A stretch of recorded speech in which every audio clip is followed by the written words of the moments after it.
The autumn morning arrived swathed in grey, a thick mist clinging to the ancient stones of Street Catherine's chapel like a shroud, as if the very heavens understood the tragedy about to unfold within those hallowed walls. The air held that peculiar dampness of October, neither warm nor cold, but something suspended between seasons, between hope and resignation, carrying with it the scent of turning leaves and extinguished dreams. Inside the chapel, candles flickered with uncertain light against the pervasive gloom, their flames trembling as though they too sensed the wrongness of what was unfolding. Lady Eleanor Hartwig stood at the altar in a gown of ivory silk and Brussels lace, a creation that had taken 6 seamstresses 3 months to complete, each stitch a small prayer for happiness, each pearl button sewn with the tender assumption of a joyful future. The veil cascaded down her back in a waterfall of delicate tulle,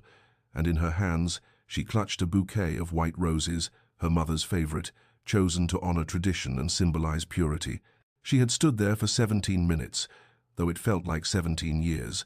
watching the chapel door with an expectation that grew more desperate with each passing moment. Behind her, the rustle of silk and the clearing of throats grew more pronounced, transforming from polite patience into something else, something that made her skin prickle with the first stirrings of alarm. The vicar shifted his weight from foot to foot, his prayer book held before him like a shield, his eyes darting between Eleanor and the door with increasing discomfort. She could hear the whispers beginning, soft as moth wings at first, then gaining strength and substance until they seemed to fill the very air around her.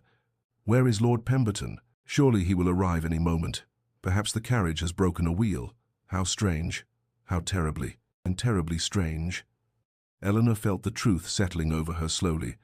like ice forming on a winter pond, starting at the edges and creeping inward until her entire chest felt frozen, her lungs struggling to draw breath through the crushing weight of realization. He was not coming. Thomas Pemberton, the man who had courted her for 18 months, who had recited poetry beneath her window and promised her the moon and stars, who had kissed her hand with such tender reverence and sworn before her father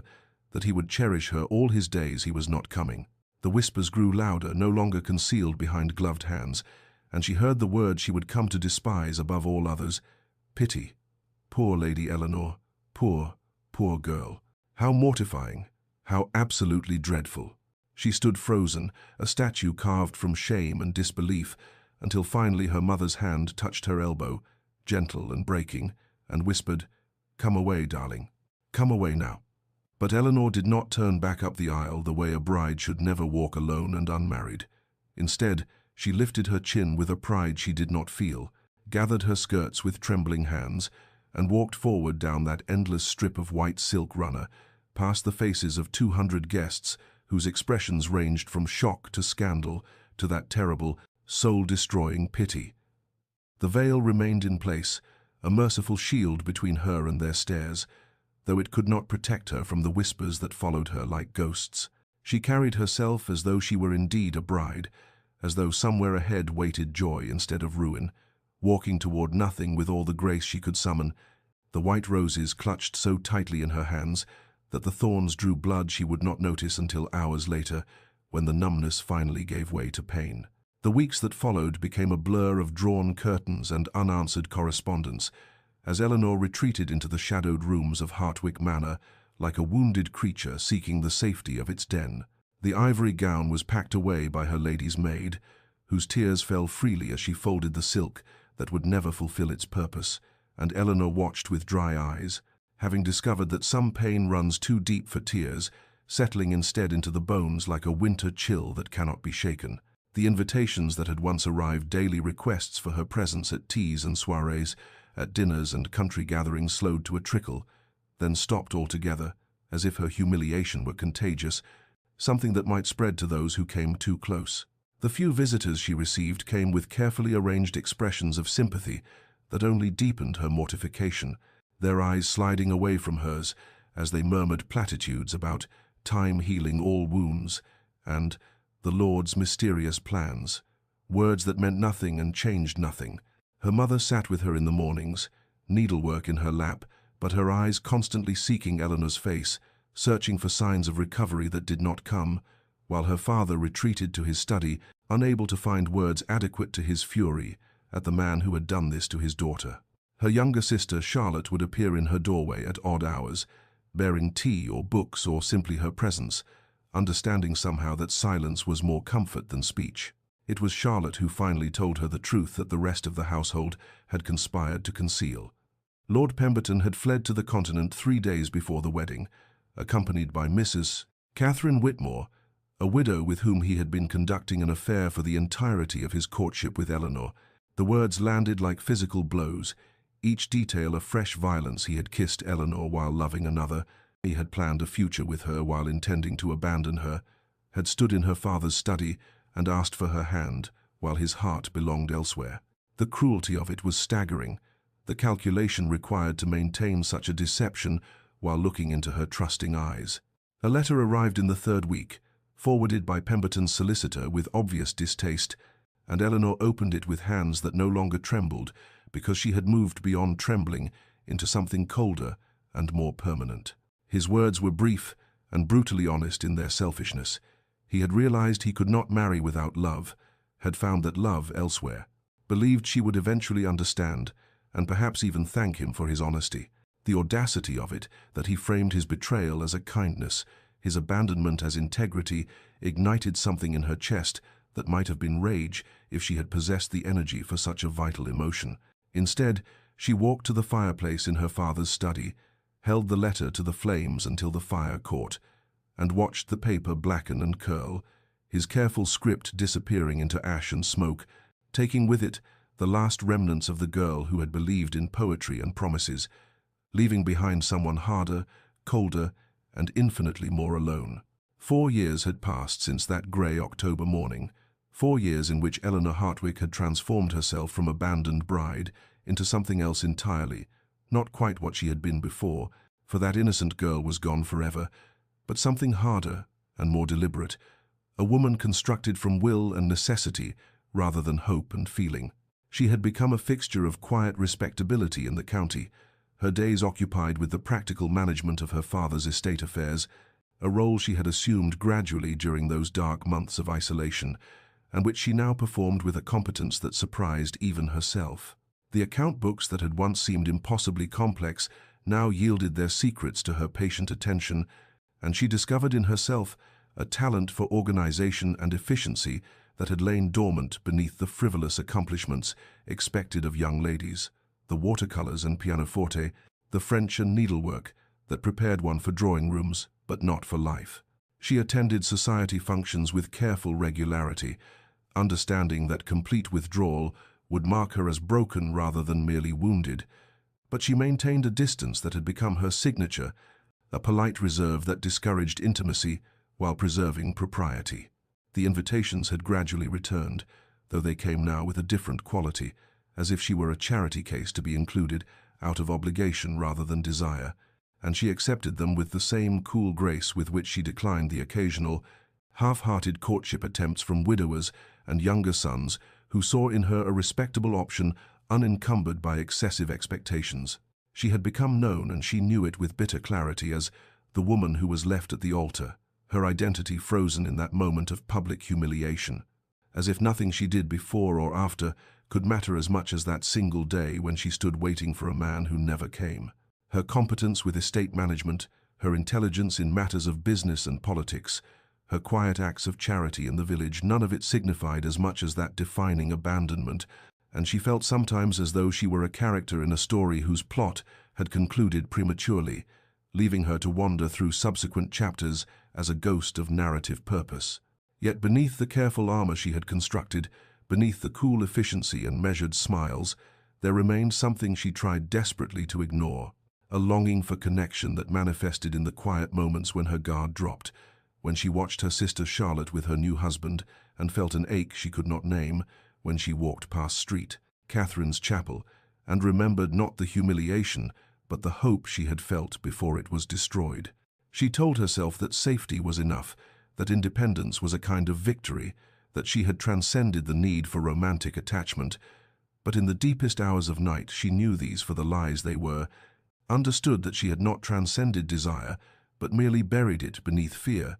and this internal conflict exhausted her more than any amount of ledgers or correspondence ever could. As autumn arrived once more, bringing with it the traditional opening of the social season, Eleanor prepared herself for another round of polite endurance, arranging her face into its customary expression of pleasant neutrality, never imagining that this season would be different from all those that had preceded it, never suspecting that transformation was not always a thing one chose, but sometimes a thing that chose you, arriving uninvited and irresistible as the changing of leaves or the turning of tides. The country house gathering at Meadowbrook Estate was already in full swing when Eleanor arrived with her parents,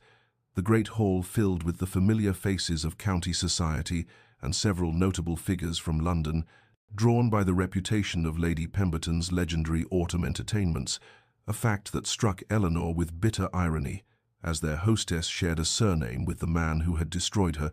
though no relation existed between them. She had perfected the art of entering such spaces with her armor fully in place, her expression pleasantly neutral, her posture conveying quiet confidence, while her eyes remained carefully averted from too direct contact, a strategy that allowed her to be present without being truly visible,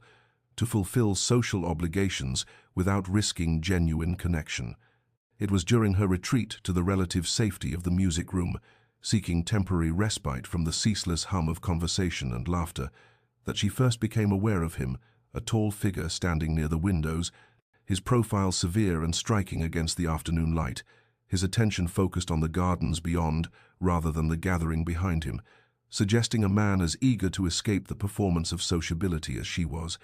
Lady Eleanor Hartwick, her hostess's voice announced with unnecessary volume, having followed her supposed escape with a new guest in tow. May I present His Grace, the Duke of Thornwick? He recently returned from diplomatic service in Vienna. Eleanor turned with practiced courtesy, extending her hand and offering the appropriate words of greeting, while her mind catalogued details with the automatic assessment that had become second nature. Nathaniel Ashford, Duke of Thornwick, perhaps 35 years of age, known for his intellect and his reserve, being sought after by ambitious mothers, but apparently uninterested in the marriage market, his reputation suggesting a man more comfortable with treaties than with drawing-room conversation. His eyes were grey, she noticed, a clear, penetrating grey that seemed to look past surface appearances to something deeper, and when his gaze met hers, she felt an unexpected flutter of awareness that she immediately suppressed, recognizing it as dangerous, a betrayal of the careful distance she maintained. "Lady Eleanor," he said, his voice low and measured, absent the effusive charm that characterized so many men of his station, "Lady Pemberton mentioned you have been instrumental in managing the agricultural improvements at Hartwick Manor. I confess I am more interested in discussing crop rotation than the weather, if you will forgive such unfashionable conversation." The surprise of it that he had sought her out, not as an object of curiosity or pity, but for her knowledge, that he had somehow learned of her work rather than her scandal, created a small crack in her armor, and she found herself responding with genuine engagement rather than polite deflection, their conversation turning to the challenges of modernizing estate management while preserving tenant welfare,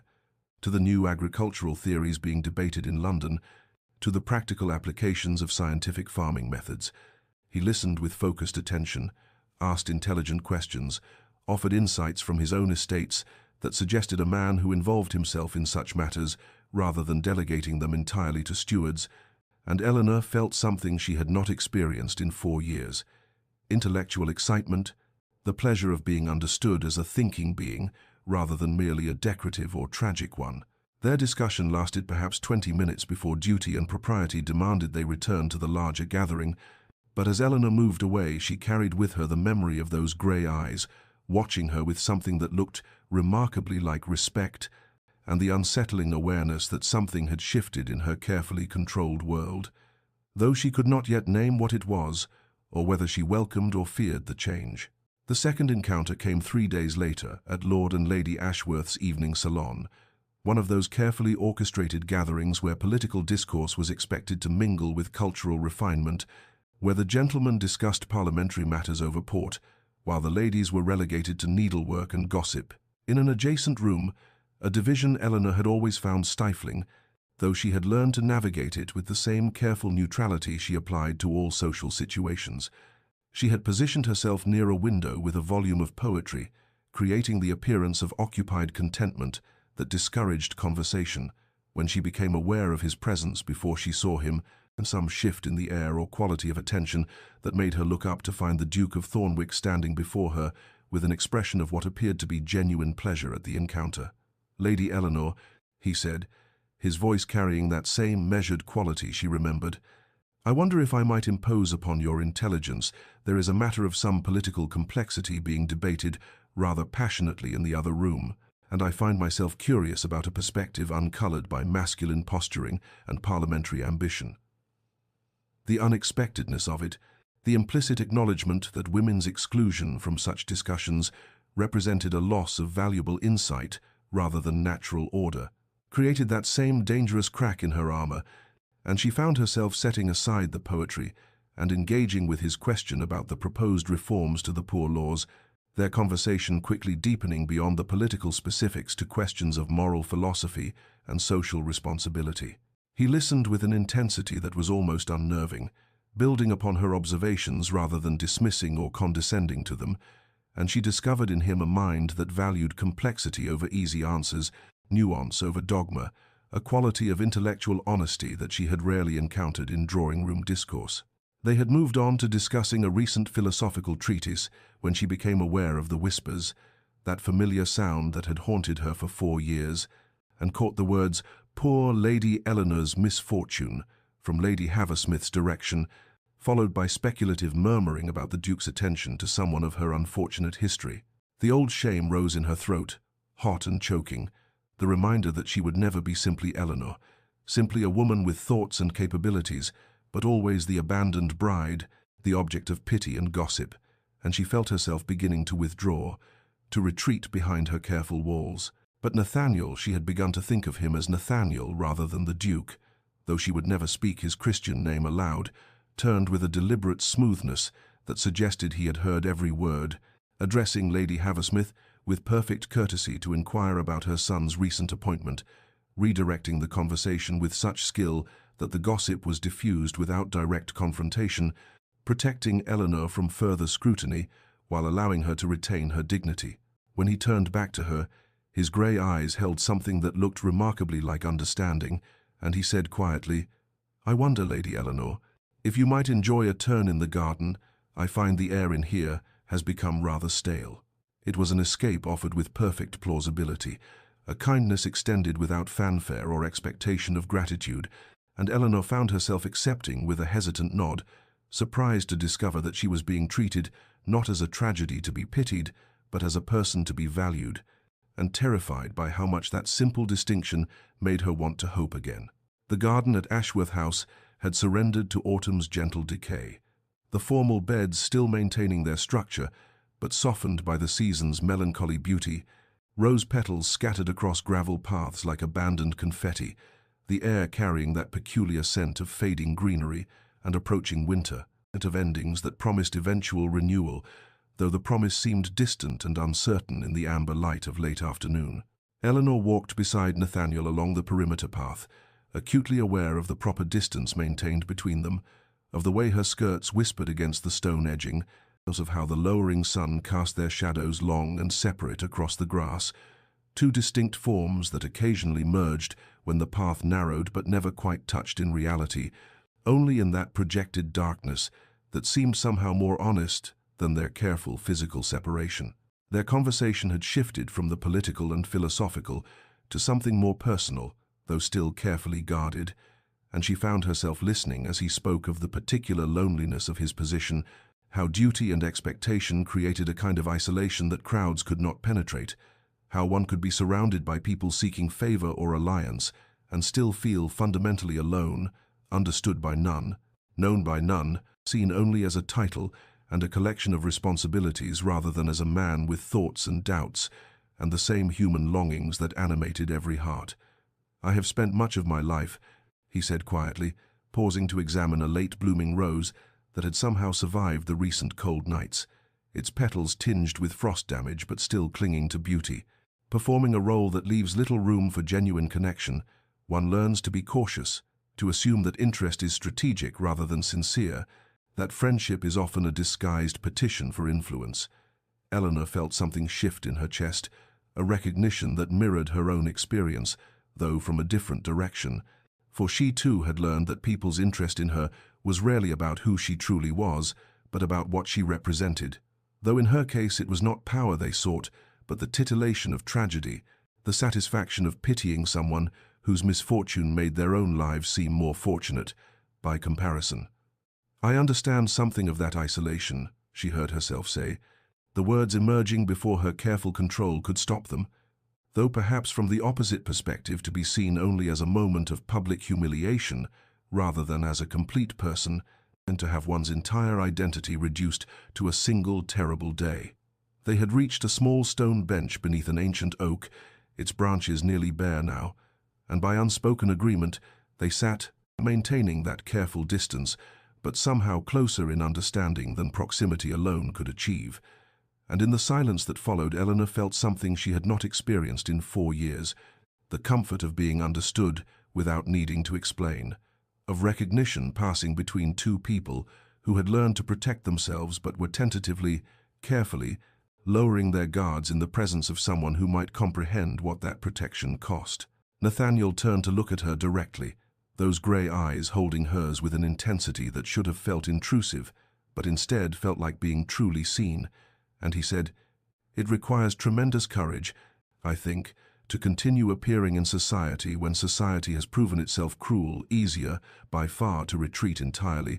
yet you persist with grace and dignity that speaks of extraordinary strength." The words landed in a place Eleanor had not known was waiting for them, some deep internal space that had been braced for pity or admiration of the wrong kind. But here instead was something different, respect for a quality she had never named in herself, acknowledgement of a choice she had not realized she was making every time she entered a drawing room or accepted an invitation, the simple courage of refusing to disappear despite how much easier disappearing might have been. As they rose to return to the house,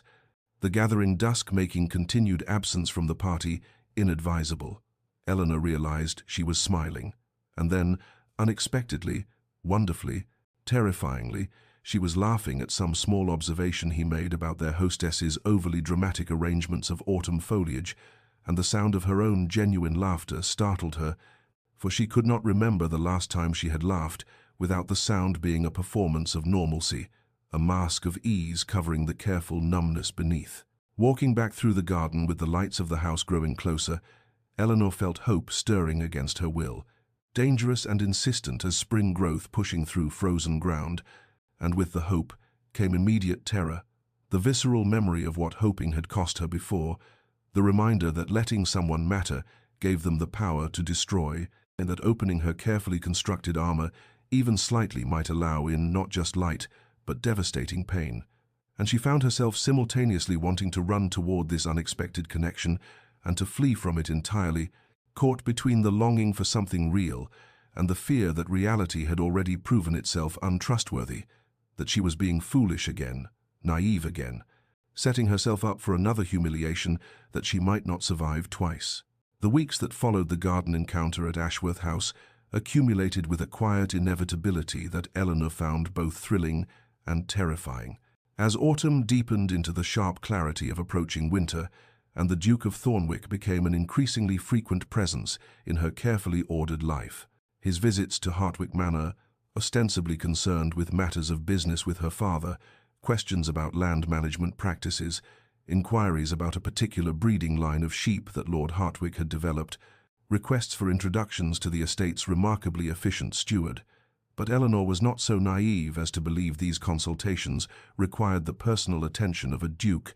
nor that they necessitated the books he began leaving for her. Volumes of philosophy and poetry that appeared in the drawing room with her name inscribed on small cards in his precise, elegant hand, being selections that revealed he had been paying attention to their conversations with a care that made her chest tighten with equal parts warmth and fear.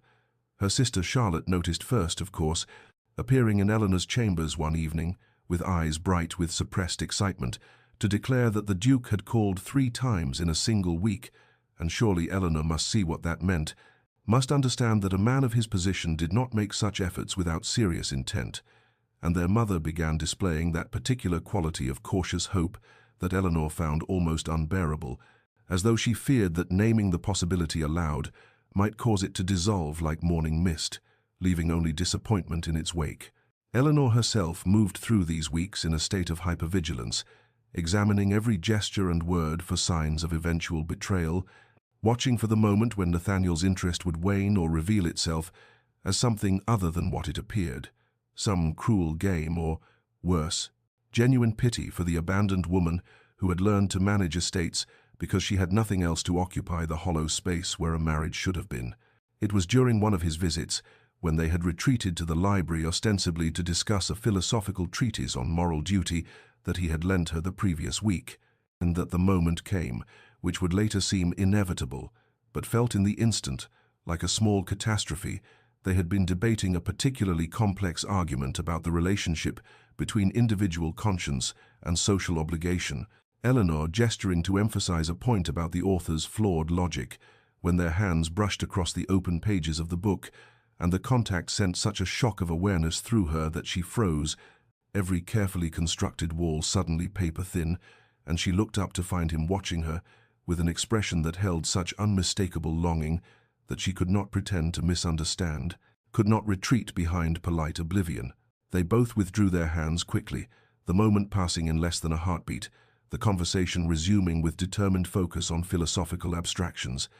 But something had shifted. Some acknowledgement had passed between them that could not be taken back, and as Eleanor watched him prepare to leave an hour later, noting the careful way he never pressed beyond what she offered, never demanded more time or attention than she was willing to give, she began to understand that his patience was not static, but rather evidence of a fundamental respect for her autonomy, for her right to guard herself, and this recognition was perhaps more dangerous than any passionate declaration could have been, for it suggested that Nathaniel Ashford was precisely the kind of man who might actually be worthy of trust, which made the prospect of trusting him absolutely terrifying. The Winstead Ball represented the culmination of the winter season, its ballroom glittering with enough candlelight to rival the stars that Eleanor could not see beyond the floor-to-ceiling windows, the air thick with the mingled scents of hothouse flowers and expensive perfumes, and the particular heated atmosphere that came from hundreds of bodies moving through prescribed social rituals, and she had agreed to attend, primarily because refusing would have seemed pointed, given that Nathaniel would be present, though now, standing near one of the refreshment tables with a glass of champagne, she had no intention of drinking. Eleanor wondered if she had made a terrible miscalculation in subjecting herself to this particular form of public scrutiny. She had been aware of the whispers for weeks now, the way conversations seemed to pause when she entered a room, only to resume with increased energy once she passed, the knowing looks exchanged between matrons who had perfected the art of communicating volumes through the smallest gesture. But here, in the ballroom, the speculation had reached a crescendo she could no longer ignore, for she heard her name not loudly, but with that particular carrying quality that suggested the speakers wanted to be overheard, and the words that followed landed like physical blows, despite their familiar cruelty. The Duke's attention to that poor woman seems quite marked, does it not? Lady Ashworth's voice, syrupy with false concern, drifted from behind an arrangement of ferns that provided inadequate concealment for the little group gathered there. One must wonder at his motivations. Surely pity plays some role, for what else could interest a man of his standing in someone so marked by scandal? Another voice, younger, added with barely suppressed glee. Perhaps he conducts an affair and knows she is too desperate for respectability to refuse him, too grateful for any attention to demand honorable intentions. And the laughter that followed was soft but unmistakable, designed to wound while maintaining plausible deniability should they be confronted. Eleanor felt the words reopen wounds she had thought scarred over, the old humiliation flooding back with visceral intensity. She was standing at the altar again, aware of pitying eyes, aware of her own foolishness in hoping, aware that she would always be defined by that moment of public abandonment, no matter what she achieved or who she became. And the ballroom suddenly felt suffocating, the candlelight too bright, the press of bodies too close, the very air conspiring to remind her that she would never escape the weight of other people's judgments, never be seen as anything more than an object of pity or speculation. She set down her glass with hands that trembled only slightly, years of practiced composure serving her even now, and made her way toward the terrace doors with measured steps that betrayed none of her internal distress, smiling vaguely at acquaintances she passed, maintaining the performance of ease even as something in her chest threatened to crack open, and only when she reached the cold November air of the terrace did she allow herself to lean against the stone balustrade, fighting tears that would ruin her carefully applied cosmetics and provide more fodder for tomorrow's gossip, breathing deeply of air that smelled of dying leaves and approaching winter, and the promise of bleakness that matched her suddenly desolate internal landscape. She did not hear him approach, so lost was she in the effort to rebuild her composure, but then Nathaniel's voice came from beside her, quiet and concerned. "Eleanor, what has happened?" And she could not bring herself to look at him, and could not bear to see pity or worse confirmation that the whispers held truth in those grey eyes that had begun to mean too much to her despite every protection she had tried to maintain. "It is nothing," she managed, her voice not quite steady, merely the usual observations that follow women in my position. But he moved closer, not touching but present, solid, real, in a way that made her want simultaneously to lean into his strength and to flee from the danger of depending on it. "I perceive it is not nothing," he said carefully, and there was something in his tone, a barely controlled anger that was not directed at her, that made her finally turn to face him. Finding his expression set in lines of cold fury that transformed his usually composed features into something almost frightening in its intensity, though she understood instinctively that the anger was protective rather than threatening, directed outward rather than toward her. He held her gaze for a long moment before speaking again, his words deliberate and weighted with absolute conviction. "I have never acted from pity in my life, Lady Eleanor, and I do not intend to begin now. Whatever speculation occurs in that ballroom is the province of small minds seeking entertainment, and I will not allow their judgment to determine my actions or, I hope, yours." And Eleanor felt something shift in her chest, the careful walls she had maintained developing fissures through which dangerous hope began to seep, despite her best efforts to contain it, though fear still dominated, still whispered that hoping again would only lead to greater devastation than she had already survived. The information reached Nathaniel Ashford in the manner of most consequential revelations, not through deliberate seeking, but through the casual conversation of a well-meaning acquaintance who assumed he already possessed knowledge that would, in fact, alter the entire landscape of his understanding. He had been at his club, reviewing correspondence over a glass of port he had no particular interest in drinking, when Lord Wetherby settled into the adjacent chair with the comfortable familiarity of old friendship and remarked, almost as an aside, that it was remarkable to see Lady Eleanor Hartwick venturing into society again with such composure, considering the absolute devastation of that business with Pemberton 4 years ago, and when Nathaniel's carefully neutral expression betrayed nothing, Wetherby continued with the assumption of shared knowledge, describing in detail how the woman Nathaniel had been courting with such careful patience had been left waiting at the altar of St. Catherine's Chapel while her intended groom fled to the continent with his mistress, how she had stood there in her wedding gown as the minutes accumulated into undeniable absence, how she had finally walked down that aisle alone while guests whispered and pitied, and Nathaniel felt something cold and terrible settle in his chest, not pity, never pity, but rather a fury so intense he had to focus on keeping his hands steady around his glass, a protective rage directed at a man he had never met, but whose cruelty suddenly explained everything about Eleanor's careful walls, her hypervigilance, her fear of hoping, and more than that, revealed the extraordinary courage it required for her simply to exist in the society that had witnessed her humiliation, to attend balls and dinners and country house gatherings where she knew herself to be defined by that single devastating moment, to smile and converse and maintain composure while carrying the weight of public judgment and private pain. He excused himself from Wetherby's presence with some vague explanation his friend seemed to accept, returning to Thornwick House with his mind racing through every interaction he had shared with Eleanor, reinterpreting each hesitation and withdrawal through this new lens of understanding, seeing now that her wariness was not some general feminine caution, but rather a specific, earned knowledge that promises could be broken and hope could become the instrument of one's own destruction. And he sat in his study long into the night, staring at the fire and thinking of her standing at that altar, thinking of the humiliation and pain she had endured, thinking of the man who had inflicted such cruelty and feeling a cold fury that would have frightened him had he been capable of examining it objectively,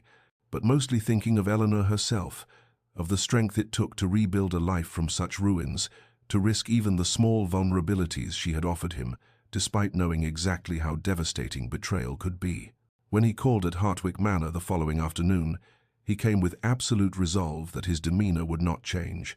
that she would see no pity in his expression or manner, that he would give her no reason to believe this knowledge had altered his regard in any way, except perhaps to deepen his respect for her resilience and his determination to prove himself worthy of her trust. And when Eleanor received him in the drawing-room, he watched her face carefully, saw the guarded assessment in her eyes as she tried to determine whether he had heard, whether he now knew her shame, and he responded by treating her exactly as he always had, with respect and careful attention, and the kind of regard that recognized her as a complete person rather than a tragedy to be pitied. He had not planned to invite her to accompany him on his visit to the Thornwick tenants who had recently welcomed their fourth child, but in the moment it seemed the perfect demonstration that his knowledge changed nothing of substance between them, and when he extended the invitation, treating her as a partner whose opinion and presence he valued rather than a fragile creature requiring protection, he saw something shift in her expression, a tentative easing of tension, and during the hours they spent visiting the tenant family, discussing matters of estate management and appropriate support for growing families, the naturalness of their partnership became evident in ways that transcended words, their complementary strengths, the way they seemed to anticipate each other's thoughts, the easy collaboration that suggested not pity or charity, but genuine compatibility. And as they returned to Hartwick Manor in the late afternoon light, Nathaniel understood that his resolve had crystallized into something unshakable. He would court Eleanor Hartwick with such consistency and patience that she would come to understand that not all men were Pemberton, that some promises were kept, that trust, though terrifying, could sometimes be deserved. Winter had arrived with its stark beauty, the landscape transformed into something both austere and magnificent, bare trees, etching black lines against skies that held the peculiar brightness of coming snow, the gardens at Hartwick Manor stripped to their essential architecture, revealing bones that summer's abundance had concealed,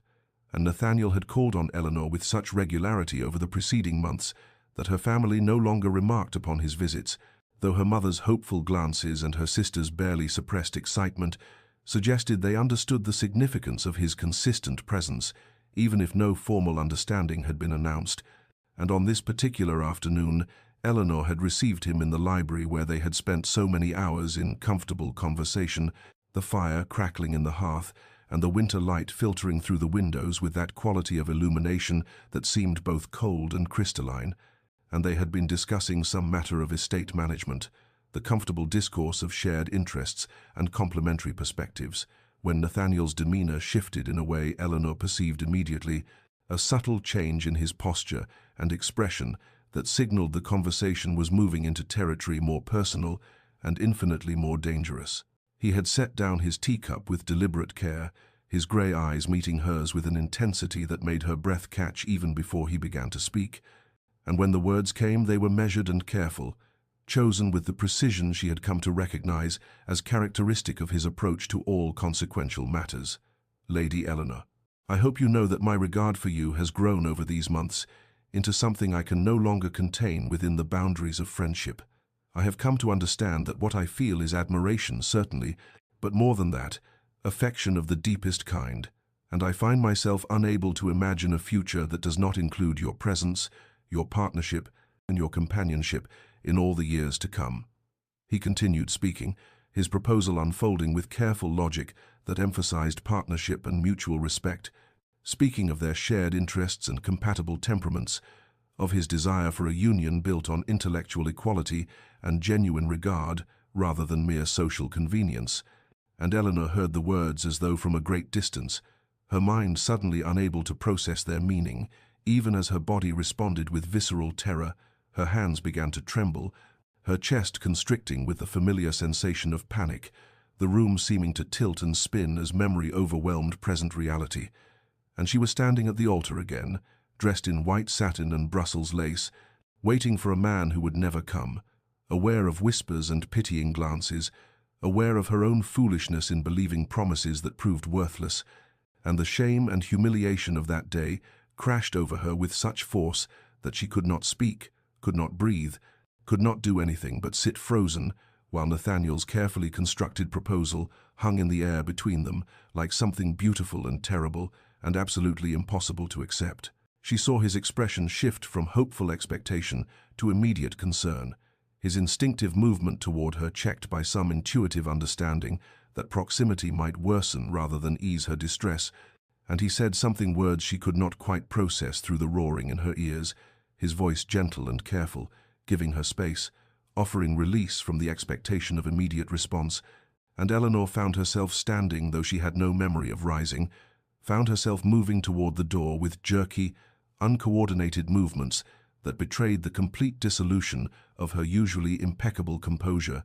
and Nathaniel made no move to stop her, simply stood watching with an expression of such concerned gentleness that it somehow made everything worse, made the terror more acute, because she wanted desperately to say yes, even as every instinct screamed that hoping again would lead only to greater devastation than she had already survived. And she fled the library without speaking, leaving him standing alone beside the fire, while her mind waged war against her heart, desire battling terror in a conflict that left her breathless and shaking as she reached her room and closed the door against the world and the dangerous, beautiful, absolutely impossible future he had offered her. Eleanor reached her room and closed the door with trembling hands, leaning against the solid wood, as though it might hold back, not just the world, but the torrent of emotion, threatening to overwhelm her entirely, and through the window she could see snow beginning to fall in thick, silent flakes that transformed the familiar landscape into something alien and strange, covering the gardens and pathways with white that seemed both pure and suffocating. And she moved to the window seat with unsteady steps, pressing her forehead against the cold glass, while her mind replayed Nathaniel's proposal in endless,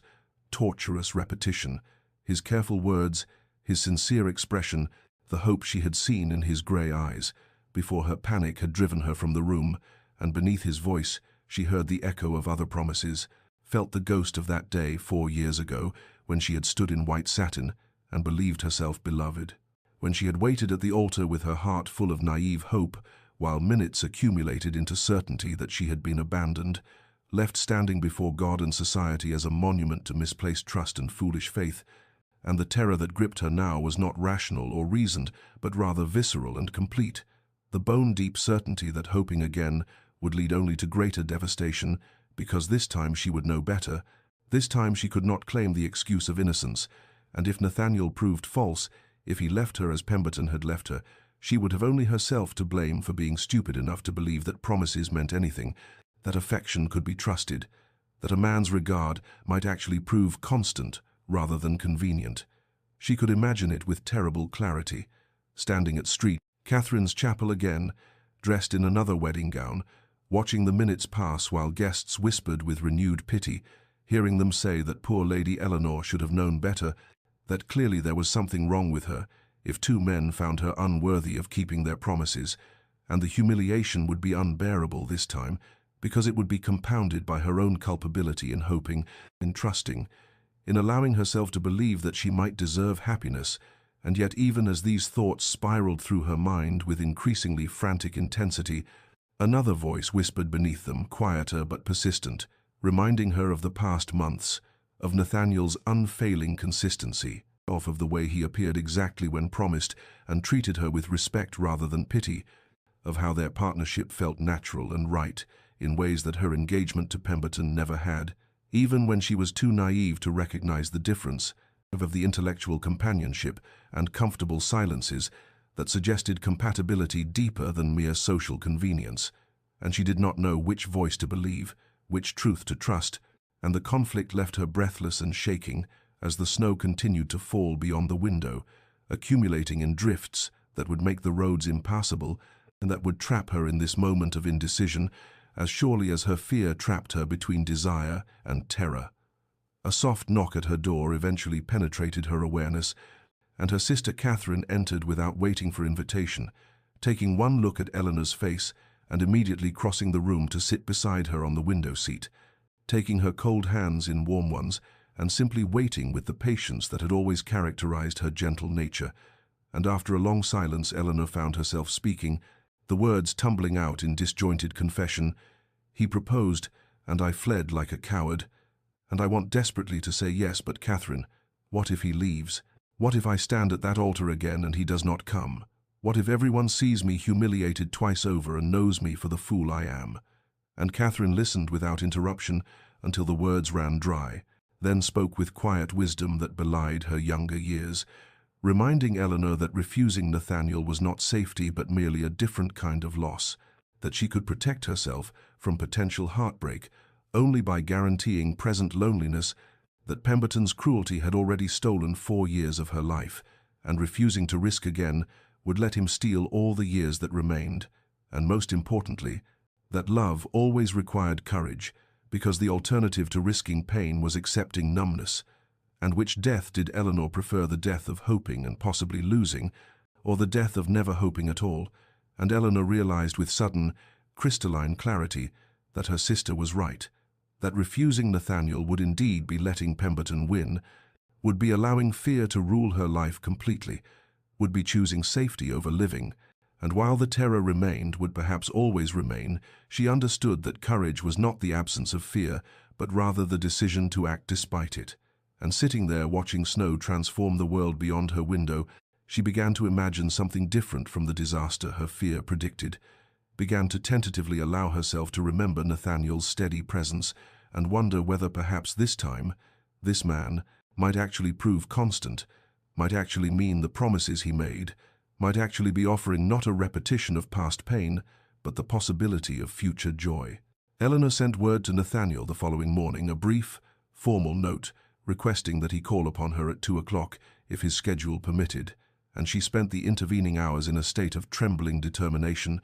rehearsing what she needed to say while watching through her window as the world beyond transformed under clear skies. The snow that had fallen during her dark night of the soul, now glittering in brilliant sunshine that made everything appear both pristine and possible, as though nature itself offered evidence that storms could pass and leave beauty in their wake. And when Nathaniel arrived precisely at the appointed hour, she received him again in the library where his proposal had sent her fleeing in panic. But this time she had fortified herself with the courage her sister had helped her recognize, the understanding that speaking her truth, all of it, the shameful and painful parts she had kept hidden, was necessary if there was to be any possibility of the future he offered. And so when he entered with careful courtesy, his grey eyes searching her face with concern and question, she gestured for him to sit and remained standing herself, because movement seemed necessary to force the words past the constriction in her throat, and she began to speak with hands that trembled, despite her best efforts at composure,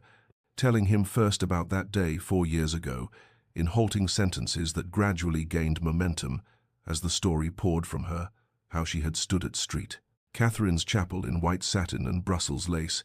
how the minutes had accumulated while guests whispered and shifted uncomfortably,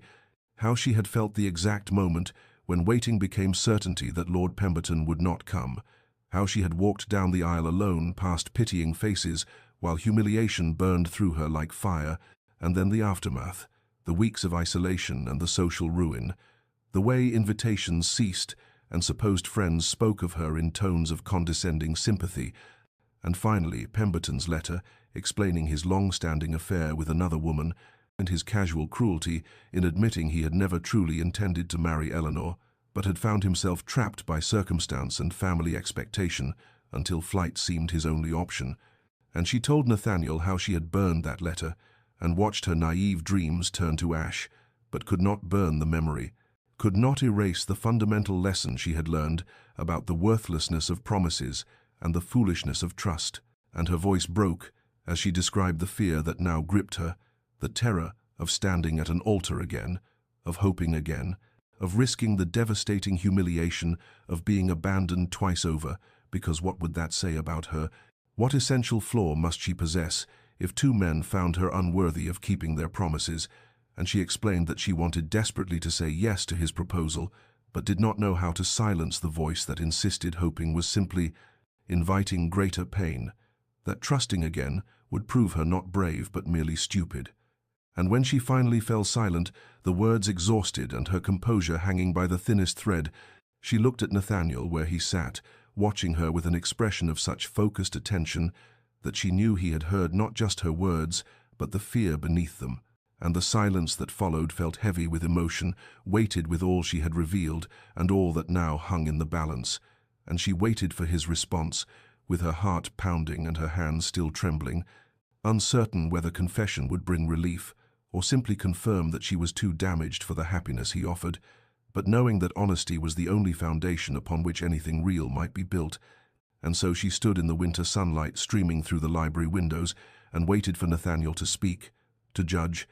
to decide whether her broken trust could be worthy of his patient regard. Nathaniel remained silent for a long moment after Eleanor's confession ended,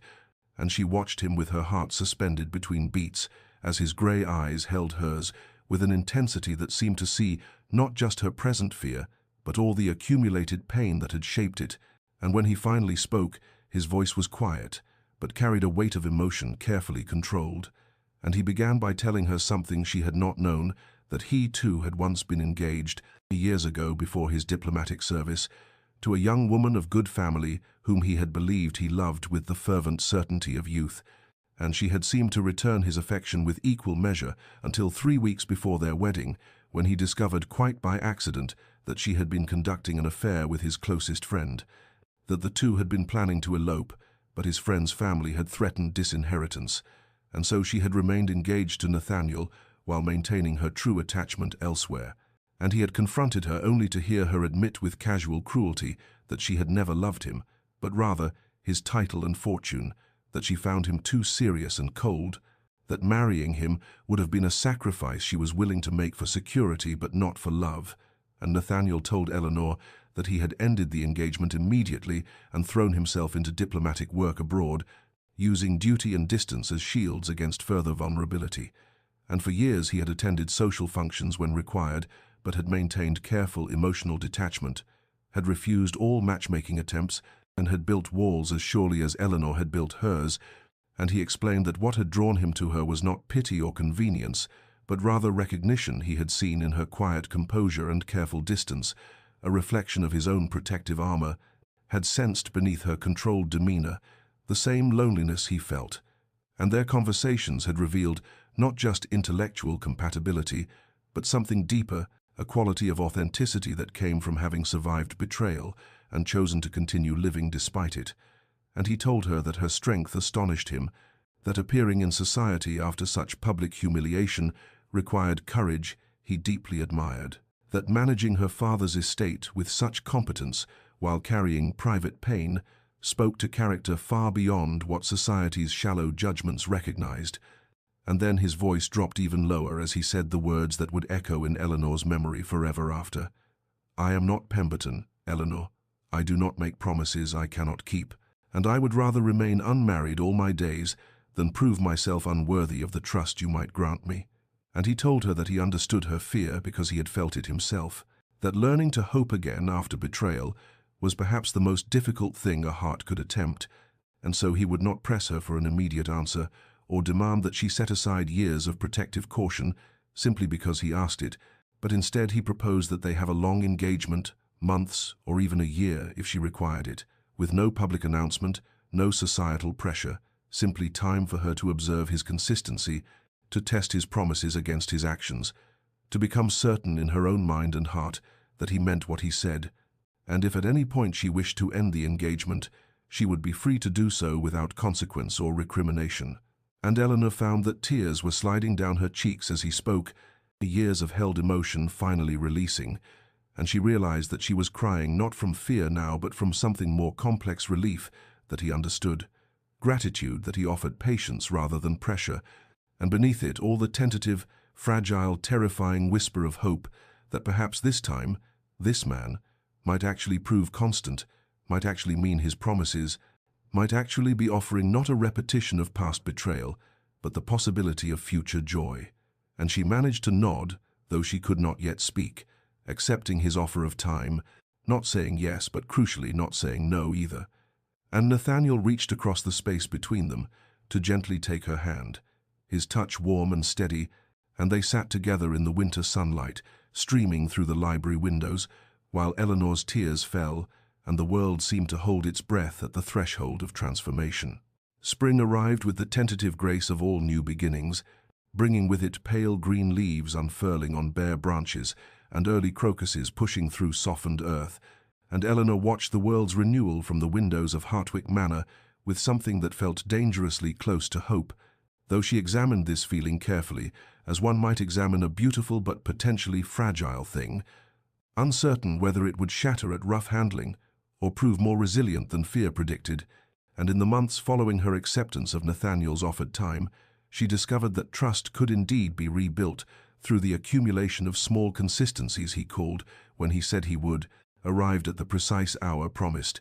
and when unexpected business required him to cancel an engagement, he sent word immediately with genuine apology and a specific alternate proposal, never leaving her to wonder or wait in the anxious uncertainty that had once defined her experience of promises, and they maintained their agreement of privacy, making no public announcement of understanding between them, which granted Eleanor the freedom to observe without the weight of societal expectation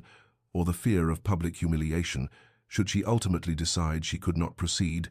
and she found herself gradually allowing hope to take root, imagining tentatively what a future might look like with this steady, patient man who treated her intelligence with respect and her fear with understanding, though there came an afternoon in late April when panic seized her without warning, as they sat in Hartwick Manor's drawing-room discussing a book he had brought her, and suddenly she could not breathe, could not think past the overwhelming certainty that she was being foolish, that trusting again would inevitably lead to fresh devastation, and she stood abruptly with some stammered excuse, expecting anger or frustration at her irrational terror. But Nathaniel simply set down his teacup and regarded her with those steady grey eyes and said quietly, "Eleanor, I am not going anywhere. Take whatever time you need. I will be here when you are ready to continue our conversation, or if you would prefer, I can take my leave and return tomorrow. Whatever grants you peace." And his calm acceptance of her fear without judgment or pressure somehow steadied her more than any protestations of devotion could have done. And in early May they attended a village charity event together at St. Catherine's Chapel, and Eleanor felt her heart pound as they approached the building where she had once stood, abandoned. But Nathaniel walked beside her with solid presence, and as they entered the nave with its familiar stone arches and stained glass windows, she realized, with something like revelation, that the chapel was simply a building, that the past was simply memory, that these physical spaces held only the power and meaning she chose to grant them, and standing there with Nathaniel's arm steady beneath her hand, she understood that she was not the same terrified, abandoned girl of 4 years ago, but rather a woman who had survived devastating pain and learned that she possessed a strength she had never imagined. And perhaps more significantly, she recognized that Nathaniel was not Pemberton, that his consistent presence over these months of quiet courtship had demonstrated character that actions proved far more reliably than words ever could. And as they moved through the chapel, distributing baskets to families in need, Eleanor felt something shift fundamentally within her. A loosening of the fear that had gripped her heart for so long, a cautious but genuine belief that perhaps this time, this man, this possibility, might actually lead not to fresh heartbreak, but to the authentic partnership and joy she had once dreamed possible. Summer arrived in waves of warmth and abundance, transforming the gardens of Hartwick Manor into a riot of color and fragrance, and Eleanor stood at her bedroom window one evening in late June, watching roses bloom in the golden light of approaching sunset, their petals unfurling with the confident certainty of things that knew their season had arrived, and she felt something settle within her that had been unsettled for so very long, a quiet certainty that mirrored the rose's unhesitating bloom, a recognition that her season too had finally come, that the long winter of fear and the tentative spring of cautious hope had given way to something warmer and more sure. And she realized with sudden crystalline clarity that she was ready, that the fear which had gripped her heart for months had not disappeared entirely, but had transformed into something she could carry without being crushed by its weight, into courage rather than paralysis, and she knew with bone-deep certainty that she wanted to marry Nathaniel Ashford, wanted to build a life with this patient, steady man who had proven through accumulated small consistencies that his promises meant something, and the realization brought not panic as it once would have, but rather a sense of rightness that felt like coming home after long exile. And so she left her room with purpose, moving through the familiar corridors of Hartwick Manor and out into the gardens where she knew she would find him, for he had developed the habit of walking among the roses in the evening when he called, and she found him there as expected, his tall figure outlined against the honeyed light. And when he turned at her approach, something in her expression must have communicated her intent, because his grey eyes sharpened with attention and careful hope, and Eleanor stopped before him with her heart beating strong and steady rather than frantic, and she said with a voice that did not tremble, "Nathaniel, I have an answer for you." And she watched his hands tighten slightly at his sides, the only outward sign of tension in his otherwise composed demeanor, and she continued, "Yes, I will marry you. I am certain now. I am ready."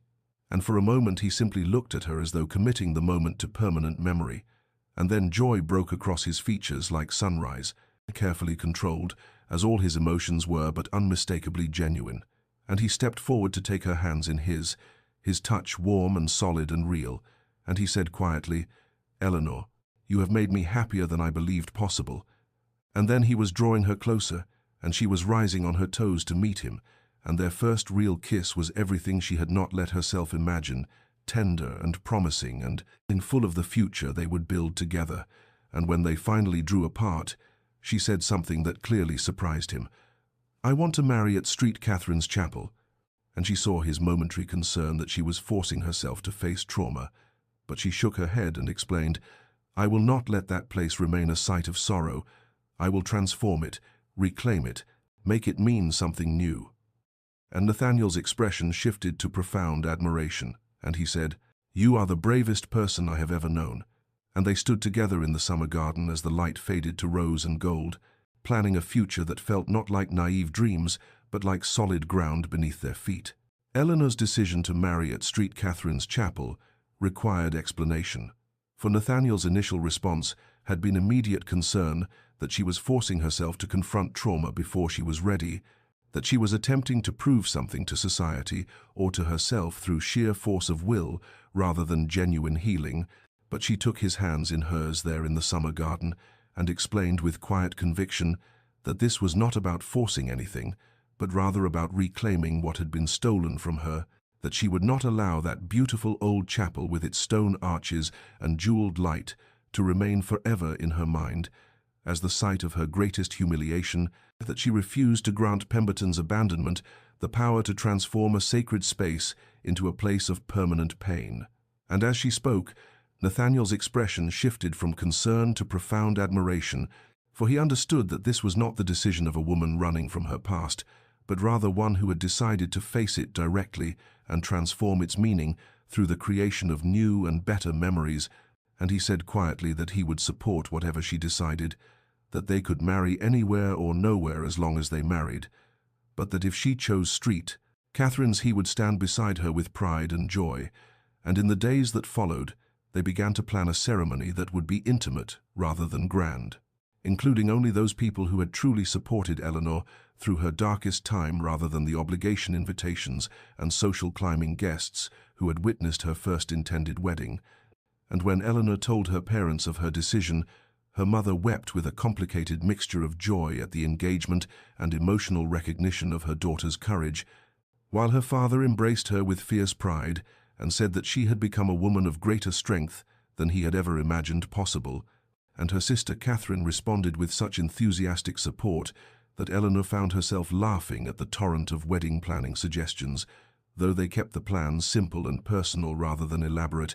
And there came an afternoon in July when Eleanor drove alone to St. Catherine's Chapel, asking her driver to wait while she entered the quiet nave by herself. And she stood in the precise spot where she had stood 4 years earlier in her elaborate gown, with her heart full of naive hope, waiting for a man who would never come.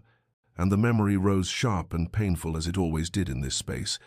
But this time Eleanor did not flee from it, but rather let herself feel it fully, the humiliation, the grief, the shattering of dreams. And then she consciously chose to forgive herself for having hoped that first time, for having been young enough and trusting enough to believe in promises that proved empty, and she allowed herself to acknowledge that hoping again with Nathaniel was not foolishness, but rather the profound courage of someone who had been devastated and yet refused to let devastation define the remainder of her life. And she stood there in the colored light, falling through stained glass windows, and made a promise to herself that when she returned to this chapel as a bride, she would not be the same frightened girl who had waited here in vain, but rather a woman who knew her own worth and had chosen a man who recognized and honored that worth consistently through action rather than empty words. Autumn had returned to the countryside with its particular slant of golden light and crisp promise of transformation, and on a morning in late September, 4 years almost to the day since that grey dawn, when Eleanor had waited at an altar for a man who never came, she stood once more in her bedroom at Hartwick Manor, preparing to become a bride. But everything about this preparation felt fundamentally different from that first fevered anticipation, for where once there had been frantic hope and nervous excitement, now there existed a deep, calm certainty that settled in her bones like bedrock. And her gown reflected this transformation, being simpler in design than the elaborate confection she had worn before, made of ivory silk that fell in clean, elegant lines without excessive ornamentation, as though the dress itself understood that she no longer needed artifice or decoration, but could stand in her own essential truth. And as her mother fastened the small pearl buttons at her back, Eleanor noticed that her hands were steady rather than trembling, her breathing even rather than quick with panic, and she met her own eyes in the mirror and recognized the woman looking back at her, not the naive girl who had believed promises came without proof, but a woman who had been broken and had painstakingly reassembled herself into something stronger and more authentic than she had been before. And when her father came to collect her, his eyes filled with tears as he said she had never looked more beautiful, though Eleanor knew he meant not her appearance, but rather the quality of peace that emanated from her, the visible evidence of hard-won healing. And as they drove through familiar countryside toward Street, Catherine's Chapel, she noted, landmarks that had not changed in 4 years, while she had changed entirely, the ancient oak at the crossroads still spreading its branches in benediction, and the stone bridge over the stream, still arching gracefully over water that flowed always forward, never back. And when the chapel came into view, her heart beat strong and steady rather than frantic, and the autumn morning had blessed them with weather that seemed like grace made manifest, warm light pouring through gaps in white clouds to gild the ancient stones. And her father helped her from the carriage with a hand that trembled slightly, though hers did not, and together they entered the chapel's small vestibule, where Catherine waited with Eleanor's simple bouquet of roses and Michaelmas daisies, her sister's face radiant with joy and fierce pride. And then the chapel doors opened, and Eleanor could see down the short aisle to where Nathaniel stood, waiting beside the altar. His tall figure, solid and present and utterly certain, his grey eyes finding hers immediately with an expression of such profound love and steady commitment that Eleanor felt tears prick her eyes, though they were tears of gratitude rather than fear, and as she walked forward on her father's arm, she was acutely aware of the profound difference between this moment and that terrible morning 4 years ago. For then she had walked toward empty space and broken promises, while now she walked toward a man who had proven through countless small consistencies that his word meant something, that his presence could be relied upon, and that he would not vanish like morning mist when tested. And when her father placed her hand in Nathaniel's, the warmth and solidity of his grasp felt like an answer to questions she had been asking for years, and she knew with absolute certainty that she was finally, truly chosen. The ceremony began with such quiet simplicity that it felt almost like a prayer rather than a public declaration, and as Eleanor stood beside Nathaniel before the vicar, she was acutely aware of the faces gathered in the pews behind them, not the crowd of obligation and curiosity that had witnessed her first intended wedding, but rather the small collection of people who had truly loved her through her darkest time, her parents with tears already streaming down their faces, her sister Catherine beaming with fierce joy, Nathaniel's closest friend, Lord Ashworth, who had become her friend as well, the housekeeper from Hartwick Manor, who had brought Eleanor tea during those first terrible weeks of isolation, the tenant families who had benefited from her careful management and had never treated her as an object of pity, and as the vicar began the traditional words, Eleanor found that her voice emerged steady and clear when it came time to speak her vows. no trembling or hesitation, but rather a firm certainty that seemed to come from some deep place within her that had been forged through suffering into something unshakable, and she promised to love and honor this man, not with the naive enthusiasm of untested hope, but with the conscious choice of someone who understood exactly what promises meant and how much courage it required to make them. And when Nathaniel spoke his vows in return, his grey eyes never left hers, and his words were not the standard formal phrases, but rather something he had written himself, specific and personal, referencing the garden where they had first truly talked, the patience they had both learned through their separate wounds, the partnership of equals he envisioned for their future, and his voice held such quiet intensity that Eleanor felt tears slip down her cheeks though she was smiling. And when the vicar finally pronounced them husband and wife, and Nathaniel kissed her with tender reverence, Eleanor experienced an emotional breakthrough so profound it felt almost physical, as though something that had been frozen inside her chest for 4 years suddenly thawed and began to flow again. And it was not simple joy she felt, though joy was certainly present, but rather something more complex and hard-won vindication that she had been right to hope again. Healing that came from having a terrible memory overlaid with a beautiful one in the same space. Transformation from the abandoned girl she had been into the chosen woman she had become. And as they turned to walk back down the aisle together, Eleanor was overwhelmingly conscious of the symbolic completion of this moment, that she was walking the same path she had walked alone in devastation 4 years ago, but now walking it with a partner whose hand held hers firmly, and whose presence beside her was solid proof that some stories did find their proper endings, even after the most painful false starts. And when they emerged from the chapel into autumn sunlight that had broken through the morning clouds with almost theatrical timing, Eleanor paused and turned to look back at the ancient stone building, and she consciously released the ghost of that grey morning when she had stood inside alone and humiliated.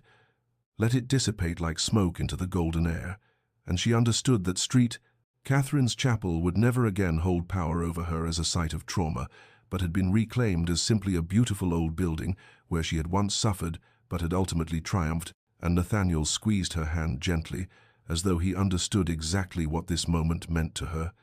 And together they walked toward the carriage that would carry them forward into their future, leaving the past finally and fully behind them where it belonged. 5 years had passed since that autumn morning, when Eleanor had walked down the aisle of Catherine's Chapel as the Duchess of Thornwick, and the transformation of her life had been so complete and so profound that sometimes she had to pause and remind herself that the anxious, guarded woman she had been was the same person as the woman she had become. And on a warm afternoon in late summer, she stood in the gardens of Thornwick Estate, watching her children play among the rose beds that she herself had redesigned. 3-year-old James chasing butterflies with the serious concentration he had inherited from his father, while baby Caroline dozed in her nurse's arms in the dappled shade of an ancient oak, and Eleanor felt a contentment so deep it was almost painful in its intensity, not the shallow happiness of someone who had never suffered, but rather the hard-won peace of someone who had descended into darkness and climbed back into light and knew the difference between the two, and she had grown into her role as Duchess with a confidence that came from genuine partnership with Nathaniel, for he consulted her on estate matters and political decisions, and treated her not as an ornament or a vessel for heirs, but as an equal whose intelligence and judgment he valued, and the household staff respected her because she had earned that respect through competence and fairness, and the tenants trusted her because she knew their names and their concerns and worked tirelessly to improve their conditions. And when society whispered about the Duchess of Thornwick, now they spoke not of the woman who had been abandoned, but rather of her remarkable management of the estate during Nathaniel's absence on diplomatic missions, her clever solutions to agricultural problems, her kindness to those in need. And that afternoon, as Eleanor stood in her garden, a carriage arrived bearing a young woman she had met briefly in London, Lady Beatrice Weston, whose face bore the particular pallor and brittle composure that Eleanor recognized immediately as the mask of recent social devastation, for Beatrice's engagement had been broken under scandalous circumstances, and she had come to Thornwick at Eleanor's gentle invitation to escape the worst of London's gossip, and Eleanor received her with warmth and without questions, understanding that what the girl needed most was simple acceptance without judgment. And over tea in the drawing room, Beatrice's composure finally cracked, and she spoke haltingly of her humiliation and her fear that she would never recover, that her life was effectively over at 22, and Eleanor listened with the patience of someone who had walked this path herself, and when Beatrice finally fell silent, Eleanor spoke quietly of her own experience, not in dramatic detail but with simple honesty, and she told the younger woman that the pain she felt was real and valid and should not be diminished, but that it would not last forever. That healing was possible even when it seemed impossible, that sometimes what felt like the worst thing that could happen was actually a redirection towards something better, and Beatrice looked at her with dawning hope, as though Eleanor's very existence was proof that survival was possible. And later that evening, when the children had been put to bed, Eleanor and Nathaniel sat together in the library, in the comfortable silence of two people who did not need constant conversation to feel connected, and he looked up from the correspondence he was reading to study her face, with an expression of such enduring love that Eleanor felt her heart expand, as it still did after 5 years of marriage, and he said simply that watching her counsel Beatrice had reminded him of why he had fallen in love with her in the first place, her strength and compassion and refusal to let suffering make her bitter, and Eleanor crossed to him and took his hand and reflected aloud that she was grateful for all of it, even the pain, because that terrible day at Street, Catherine's chapel had set her on a path that led eventually to this room, this man, this life, and she understood now that sometimes the worst heartbreak was necessary to break open the places where real love could eventually take root.